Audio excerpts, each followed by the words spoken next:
আমার আল্লাহ বলে এই জমিনটা আমি পুরায়া তামা বানা দিব। এই জমিনের মধ্যে যত পানি আছে পানিগুলো আমি আল্লাহ পুরায়া ছাই বানা দিব। যেদিন কিচ্ছু বলতে কিচ্ছু থাকবে না, সেদিন থাকবে শুধু আমার আল্লাহ।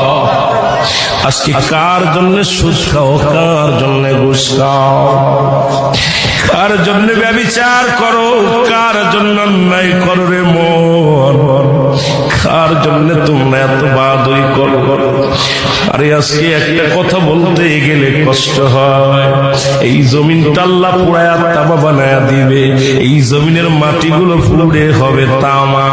এই জমিনের যত পানি আছে পানিগুলো পুড়ে হবে ছাই। এই দুনিয়ার মধ্যে কিচ্ছু যেদিন থাকবে না, ওই তুরস্কের কত বাহাদুর, কত টাকাওয়ালা মিনিটের মধ্যে